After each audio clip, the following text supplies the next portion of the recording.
Mobile number 6392768388। हाँ दोस्तों, गौर करते हैं इस सदावृक्ष सौरंगा की कहानी की ओर कि सदावृक्ष सौरंगा कौन थे। कई एक प्रमाण मिले। एक तो प्रमाण ये मिलता है कि सौरंगा जो थी इंद्र के सभा की रंभा नाम की अप्सरा थी, लेकिन वो एक साहूकार के लड़का पे मोहित हो जाती है। काफ़ी विलंब से जब इंद्र के पास पहुंची तो इंद्र ने पूछी कहानी, तो उसने सारी बात छिपा दी, कोई बात नहीं बताई। इंद्र कहने लगा, रंभा तू जिसके कारण झूठ बोल रही है, जिसके पीछे तू झूठ बोल रही है, उससे तू हमेशा मिलेगी, बिछड़ेगी और कुछ नहीं करेगी। ये मेरा श्राप है, मेरा श्राप है। अरे इंद्रा ने जब ही श्राप दाओ, अरे मेरी रंभा बहुत सुंदर है, तेरी पूरी होई नाइया सजी। अरे मरी हो और जिंदा हो, अरे मेरी रंभा तूने पूर्ण कियो है विश्वास जी। वही दोनों आकर के सदावृक्ष सौरंगा बनी। एक बार एक गांव में एक सन्यासी भिक्षा मांगने के लिए आ जाता है। एक बार एक गांव में साधु गौ है आई, घर घर भिक्षा मांग के जाई, भीख दई कोई नाई। न जाने कैसो गांव हतो तो साधु पूरे दिन फितरो कौन दूधानी नहीं दे लला। अब दिन भरी घूमो पूरे गाँव में, वो साधु जाई दई किसी ने नाई भीख जी। आरे हुई के निराश वो चली भाओ मेरे भैया, कोई आगे की सीधा लगाई जी। न जाने कैसो गाँव हतो काऊ ने लला उन्हें दूधाने नहीं दे। अब वो निराश हुई के गांव से बाहर निकले तो उनने महात्मा जी ने श्राप दे दो कि हम जगहों से जैसे निकले जगहों में आग ही लग जाए। लेकिन गांव के बाहर एक कुम्हार और कुम्हारी रहते थे। दोनों ने जब ये बात सुनी बाबा जी की तो आकर के चरणों में गिर गए, बोले बाबा जी आप हमारे यहाँ आजीवन रहें, भोजन करें, लेकिन आप पूरे गांव को श्राप मत दें। अगर ये गांव ख़त्म हो गया तो हम कहाँ जाएंगे। बाबा जी कहने लगे, हम तुम्हारी भक्ति से बड़ा प्रसन्न हैं। कोई तो इस गांव में ऐसा है जिसने हमारा सम्मान किया, लेकिन मैं चाहता हूं कि तुम माल जेवर बांध करके यहाँ से कभी चले जाओ और पीछे मुड़ कर के नहीं देखना। दोस्तों, दोनों कुम्हार कुम्हारनी माल जेवर बांध करके चलने लगे। बाबा जी तो चले गए और जैसे ही गांव में आगी लगी तो कुम्हार बोलो, अरे रुक जा देख ले, बड़े मेहनत से मड़ैया बनाई जा कैसे जलती है भैया। अरे देखो लोटी पिछारी जब ही बदली गई है काया, अरे देखो लोटी पिछारी जब ही बदली गई है काया, और अब बंदर और बंदरिया बन गए दो कुम्हार कुम्हारी। महाराज के लैया गे की सीधा लगाई, और माल खजानो पड़ो रहो आगे की सीधा लगाई। बीरन होनी है बलवान भ्राता, कोई झूठ मती मानो, भैया होनी है बलवान जाई तुम झूठ मती मानो। अब जैसे ही लौट के पीछे देखो सो बंदर और बंदरिया बन गए। भैया एक वृक्ष से जाकर के रहने लगे हैं। एक दिन उस वृक्ष पे एक हंस और हंसनी का जोड़ा आ गया। तो हंसनी कहने लगी, महाराज कोई कथा सुनाओ, जैसे राटी कथे। हंस बोलो, तुम ही सुनाओ। हंसनी बोली, नहीं महाराज आप सुनाओ, हम सुनेंगे। तो हंस ने कही, हंसनी इस समय ऐसी साहित्य है घड़ी है कि जो जत्ताल में नहा लिए बाकी काया ही बदल जाइए, बहुत सुंदर काया हो जाइए जो इस समय इस ताल में स्नान कर लेगा। अब बंदरिया ने जब बात सुनी तो उन्हें जगाउती रही बिना जगह उनने सोची जा तो खाली मूली में यहाँ जगाई रही उनने बके लात मारी वो पानी में गिरी जाए। लेकिन जब पानी में गिरी जाए बंदरिया वो तो वो सुंदर लड़की बन गई भैया। अरे गिरी ताल में बंदरिया रे के बनी गई सुंदर नारी। और गिरी ताल में बंदरिया रे सोई बनी गई सुंदर नारी। गोला चेहरा चंद्रमा सो छवि नहीं बरनी जाई। महाराज निकल के बाहर जब आई और वस्त्र के तन पे नाई वृक्ष के नीचे बैठाड़ी। मेरी प्राणन प्यारी नारी के धोखा दे के चली गई।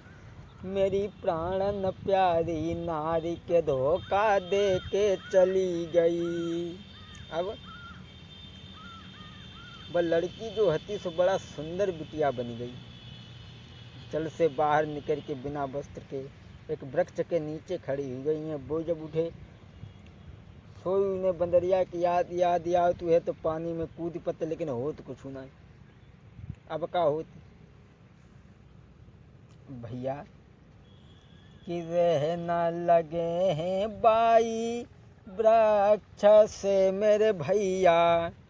कोई एक बंदरू एक नारी जी। जब दोनों वृक्ष से रहने लगे हैं आरे बना फल लावे बंदर तोड़ी के मेरे भैया। वो खाई रही सुकुमारी जी। अब बंदर से यति प्रेम है मेरे भैया। कोई थी पति वीरता नारी जी। आरे पति की सेवा वो करे अरे मेरे भैया। कोई रही पति धरा मुनि भाई जी। जब उस वृक्ष से रहने लगे हैं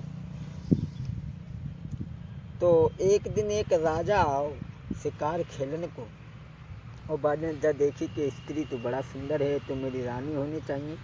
अरे कौन इसे ला करके वन में छोड़ गया है। राजा पास में पहुंचा उसने अपना घोड़ा रोक दिया और कोड़ा हाथ से ज़मीन पे गिरा दिया और कहने लगा बेटी मुझे एक कोड़ा पकड़ा दो। लड़की कहने लगी राजा मैं नगीन हूँ मेरे पास आने की कोशिश मत करना। राजा ने अपना दुसाला दिया कहा इसे पहनो और मैं कोड़ा पकड़ाओ। उसने पहना और कोड़ा पकड़ाने के लिए चली। जैसे ही कोड़ा पकड़ाओ वैसे ही राजा को मौका मिल गो हाथ पकड़ के बैठा लेके चलन लगो। अब महल में ले जाए कि जब पहुँचे हैं राजा ने वहाँ पर शादी की है तो वो लड़की कहने लगी देखो मेरी एक बात मानो। कौन सी? बोली है सुनो महाराज।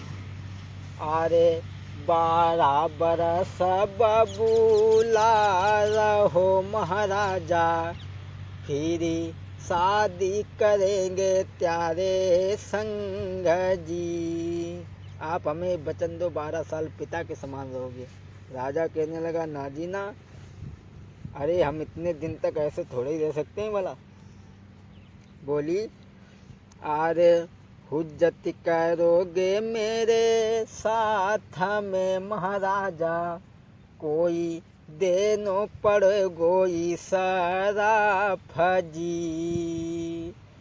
अरे बात हमारी तुम मानी ले अरे महाराजा कोई धर्म निभाइयो मेरे संग जी।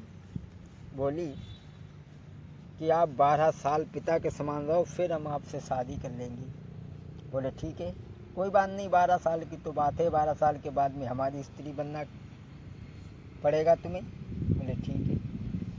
कहने लगी महाराज मेरी इच्छा है मैं बंदर और बंदरिया का खेल देखना चाहती हूँ। राजा ने कहा अगर तुम्हारी ऐसी इच्छा है तो कोई बात नहीं। मंत्री को बुलवा करके कहा कि हमारे राज्य में जितने भी मदारी लोग हैं उन्हें आमंत्रित किया जाए, बुलाया जाए, सब अपना अपना खेल दिखाएं। मंत्री ने जाकर के पूरे नगर में कहा। सब मदारी बंदर और बंदरिया लेकर के भागने लगे, सभा में खेल दिखाते हैं। और इधर एक मदारी की पत्नी ने कही, जब बताओ तुम दिन भर खाली घूम रात बन टेल डारे। अरे राजा के यहाँ सब मदारी खेल दिखाने जाते हैं और तुमों को बंदर पकड़ के ले जाओ, खेल दिखाओ, तसे इनाम मिले, घर को खर्चा तो चले। अब वे जो हते सो एक वृक्ष से पहुँचे। अब वो ये बेचारे बैठे रहते वृक्ष पे, धीरे धीरे रोटी दाँतते रहो। तो जैसे नीचे आसे एकदम बने कौड़ी आई। अब बांध के सभा में लेके पहुँचे। अब बेचारे लेके जब पहुँचे तो नाचबो कूदबो जानते ना हते। तो लड़की ने देखो तब समझ गई कि जे ही हमें मालूम पत्र की आई गए। सोनिया जकई कि ऐसा करो, जब बंदर को हमें दे दो, कीमत जितनी बताई उतनी कीमत दे, वो बंदर को ले लो। अब वह लड़की उस बंदर के साथ महलों में रहती है। अब था तो पति उसका, लेकिन बंदर था। एक दिन राजा की बहनें जब सोचने लगी कि जन रोज नाच देखते, आज हम तुम नाच देख लें। अब ऐसे लकड़ियाँ लगाते हैं तो बेचारे हों कूद जाते हों, से लकड़ियाँ लगाते हों कूद जाते। अब नाचबो कूदबो जानता ना हते, आखिर हम खटिया के डौन में हिलक गए, मरी गए। और जब मरी गए तो कन्या ने देखा तो बड़ा दुखी हुई, बहुत दुखी हुई। राजा से कहा कि इसकी चिता चिनवाई जाए और उस बंदर के ही साथ में वो लड़की सती हो जाती है। अरे धनी धनी पतिव्रता नारी पति संग दीनी देह जराई। धनी धनी पतिव्रता नारी पति संग दीनी देह जराई। भाग दो कोई इंतजार अब करियो मेरे भाई। महाराज जल्द ही मिले आजू हम तोई, और भाग दो में आगे की लीला रहे बिना समझ आई। और बंसी वाले श्याम नजरिया तेरी न्यारी है, और बंसी वाले श्याम नजरिया तेरी न्यारी है।